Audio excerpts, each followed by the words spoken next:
Halo teman-teman Story Nema, udah boker? Seperti biasa buat kalian yang baru gabung di sini, selamat karena kalian hidup. Oke, kali ini Nema bakal ngelanjutin alur Himomen episode selanjutnya. Karena ada banyak episode, Nema bakal nyeritain satu-satu dan Nema taruh linknya di deskripsi ya permen. Yang jelas, episode 4 ini nggak kalah nyebelin kok dari episode kemarin. Dan karena nih alur pasti isinya spoiler semua, jadi langsung tonton aja deh ya, daripada boros ludah. So, gimana? Udah siapin balasan? Oke lah, percuma nyocos kalau kalian nggak paham. Tarik nafas dalam-dalam dan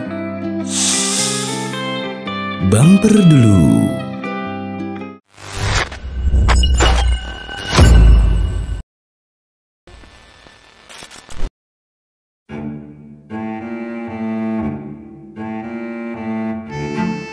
Ngelanjutin episode kemarin. Habis mereka berantem hebat, akhirnya So diusir dari rumah Yuriko. Yuriko udah nggak tahan lagi nih sama So. Pokoknya kalau So masih mau pacaran sama Yuriko, dia harus buru-buru nyari kerja. Kalau nggak mau, fix Yuriko bakal nyari Caidin.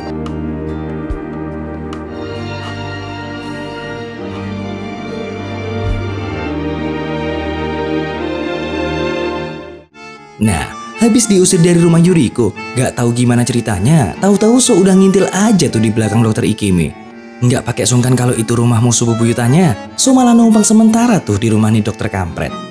Gak apa-apa, kan sama-sama kampret ya kan? Kampret satu akhirnya mulai nyeritain alasan dia diusir dan bisa ke rumah kampret 2. Ngedengar cerita So, dokter Ikeme seneng dong. Bahkan dia juga nawarin buat nolong So. Katanya sih dia punya kenalan di sebuah perusahaan gitu. Dan kalau mau, besok So bisa ikut interview. Dengan sedikit iming-iming, So yang polos tentang dunia kerja, antara polos sama culun sih, akhirnya dia mau juga nerima tawaran dokter Ikeme. So langsung ngebayangin betapa enaknya jadi pegawai swasta. Nggak tahu aja dia kalau ada udang di balik ketek. Besoknya nih, seorang karyawan bernama Tessiba lagi merjuangin proyek yang sedang dia kerjain sama bosnya. Pokoknya dia keke banget tuh minta dikasih kesempatan sama bosnya. Untung dia berhasil ngebujuk bosnya, habis bilang kalau dia udah ngerekrut seorang ahli dari Cina dan hari itu juga dia bakal datang. Sementara di rumah dokter Ikeme, So mulai bersiap-siap nih. Doi semangat banget tuh, dengan baju pinjeman, kacamata pinjeman, dan koper pinjeman juga. Akhirnya So sampai di perusahaan tempatnya di interview. Tunggu. Emang sejak kapan orang interview bawa koper? Bodo amat. Di sisi lain, Yuriko kepikiran terus tuh sama pacar kampretnya. Satoko berusaha ngingatin Yuriko kalau dia harus segera ngelupain So. Kan mereka udah putus. Si dokter kampret dateng tuh. Dia ngasih tahu kalau So sementara numpang di rumahnya. Nih dokter juga bilang kalau dia udah ngebantuin So nyari kerja. Caper. So tiba di perusahaan dengan gaya super keren. Ngelihat itu, Tessiba dan temennya ngira kalau So adalah ahli dari Cina yang sudah mereka nanti-nanti men. Kesalahpahaman pun terjadi gara-gara nama mereka mirip. Padahal ahli dari Cina yang sebenarnya nggak jadi datang, soalnya udah tahu kalau perusahaan itu mau bangkrut. So pun dijamu dengan sangat baik. Mereka bahkan memuji kemampuan So loh. Ya, meskipun itu cuma salah paham sih. So yang dielu-elukan pun langsung besar kepala. Helm aja nggak bakal muat. Dia bahkan berani ngajuin beberapa syarat agar dia mau kerja di situ. Parahnya men, kok mereka malah setuju sama syarat So. Kesepakatan dibuat dan mereka ngajak So ke ruang kerja. Mereka langsung nunjukin proyek yang sedang mereka kerjakan selama 2 tahun. Dan itu adalah sebuah robot pintar bernama Usipo. Sebuah kemajuan teknologi yang diharapkan bisa membantu dunia pendidikan di seluruh belahan wanita. Belahan dunia. Sayangnya ada masalah sama nih robot. Responnya lemot banget. Tapi bukannya ngedengar penjelasan dari Tessiba, So malah asik mainin tuh robot sampai jatuh tuh. Bukannya dimarahin, So malah dikira udah tahu sama kesalahan yang mereka lakuin dalam proses pembuatan. Itu menurut nalar mereka sendiri loh. So mana ngerti soal begituan. Akhirnya, So ngasih tahu Yuriko kalau dia udah keterima kerja. Seperti biasa, udah kayak kentut, nih dokter kampret tiba-tiba nongol, terus bilang kalau So bohong. Soalnya, kenalan nih dokter bilang kalau So nggak datang buat interview. Ngedenger itu, Yuriko kecewa banget, men. Terus dia ngebales WA dari So yang bertuliskan kalau So pembohong. Ngebaca WA dari si dedek perawat gemes, So jadi mikir keras tuh. Gimana caranya buktiin ke Yuriko kalau dia emang beneran udah kerja. Sementara itu, Tessiba ngasih info kalau perusahaan pesaing udah berhasil bikin robot pintar mereka. Dan 2 hari lagi mereka bakal ngerilis. So sama tim juga harus bisa nyelesain robot mereka dan rilis di hari yang sama, biar proyek mereka bisa dilanjutin. Masalah belum kelar, tiba-tiba bos penyedia bahan telepon. Dia bilang kalau nggak bisa lanjut nambahin daya buat si robot karena dapat tawaran yang lebih menarik dari perusahaan sebelah. Ngedenger itu, So dan yang lain bergegas menemui si bos di pabriknya, men. Sesampainya di pabrik, nggak ada angin, nggak ada hujan, nggak ada ojek, apalagi becek. Tiba-tiba So berlutut dan minta maaf ke si bos, sesuai dengan apa yang udah dia lihat di TV beberapa waktu lalu. Menurut So, apa yang dilakuin ini udah sangat membuatnya seperti seorang pegawai swasta. Kejadian itu pun direkam dan dijadiin bukti agar Yuriko percaya So udah kerja. Kelar melakukan aksinya, So dengan bangga nyamperin Yuriko di tempat kerja. Yuriko sih masih nggak percaya, apalagi dokter Ikeme juga ikutan nimbrung ngompor-ngomporin. Emang kutu kupret nih dokter. Untung aja, Tessiba tiba-tiba datang buat bilang kalau bos Yamamoto bersedia mengirim mesin percobaan baru dengan daya tahan yang lebih tinggi besok. Tentu aja, ini berkat usaha So ngebujuk si bos tadi. Dari sinilah, Yuriko mulai mikir nih, men. Ya, walaupun masih belum yakin. Makanya, pas So ngundang Yuriko buat datang di acara perilisan lusa, Yuriko nggak langsung ngeiyain. Di rumah dokter Ikeme, So cerita kalau dia lagi ngerjain proyek rahasia. Dia senang semuanya berjalan lancar berkat bantuan dokter Ikeme. So cuma heran aja, kenapa Yuriko masih belum percaya sama dia? Ya ente aja yang bego, So. Ngelihat kesuksesan So ngedapetin kerjaan, bikin nih dokter kampret jadi kesel. Akhirnya dia punya rencana busuk, men, kayak kentut Nema. Dia ngirim dokumen rahasia milik tempat kerja So ke perusahaan pesaing mereka. Dia berharap So bisa segera dipecat secara kilat. Perbuatan tercela. Jangan ditiru ya, adik-adik. Keesokan harinya, So berangkat kerja kayak kemarin dengan stamina yang lebih prima tentunya. Tapi kali ini tampilannya lebih maco gitu. Pakai kaos oblong sama sandal jepit, men. Amit-amit. Pas So tahu kalau dokumen yang dia bawa hilang, mendadak So langsung nyantai aja sih. Padahal itu adalah dokumen penting. Dan sekarang dokumennya lagi OTW ke perusahaan pesaing mereka.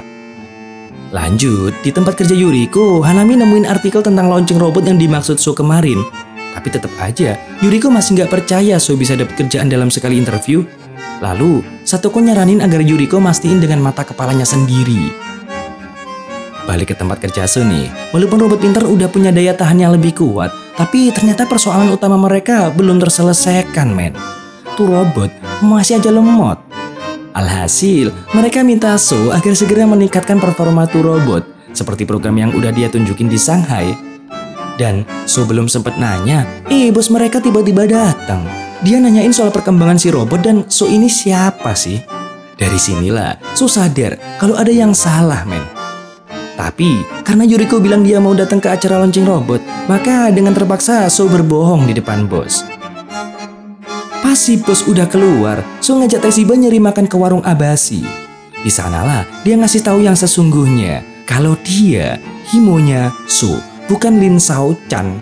Tessiba langsung frustasi tuh dengar pengakuan So.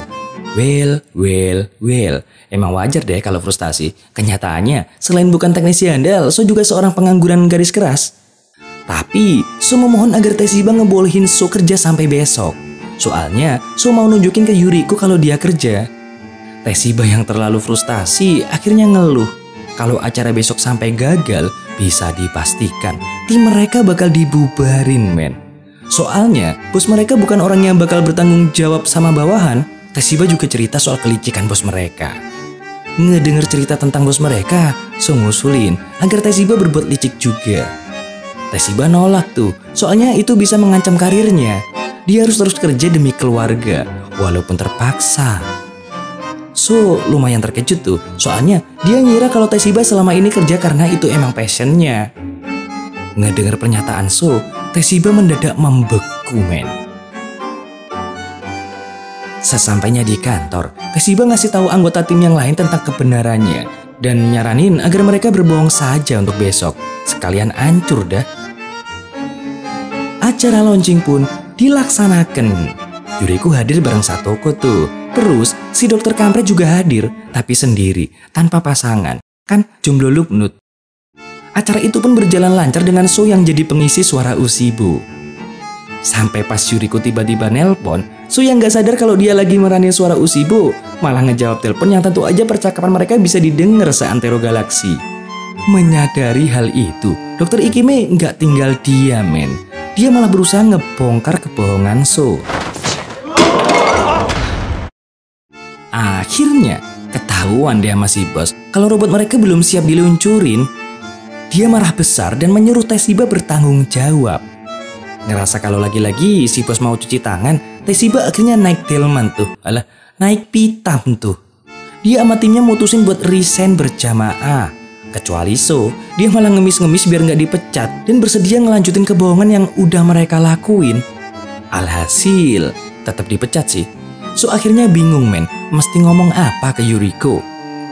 Di sisi lain, Tesiba ngerasa sangat berterima kasih karena secara nggak langsung So udah nyadarin dia apa yang seharusnya dia lakuin.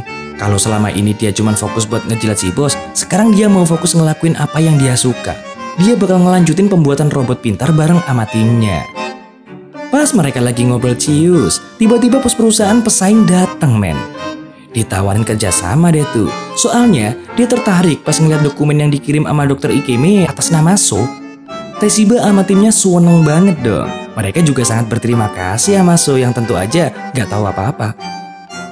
Nah, kebetulan Dek Yuriko ngeliat semuanya. Dia pun ngerasa kalau So ternyata bener-bener udah nepatin janjinya. Gimana pun juga, So udah kerja seperti permintaan Yuriko. Dek Yuriko pun akhirnya ngajak si kampret pulang. Tentu aja, So kegirangan tuh. Di rumah, So ngomong suatu saat kalau dia kerja, dia pengen tetap berada di samping Dek Yuriko dan pengen ngebuat Yuriko selalu ada di dekatnya. Sampai lanjut di episode berikutnya.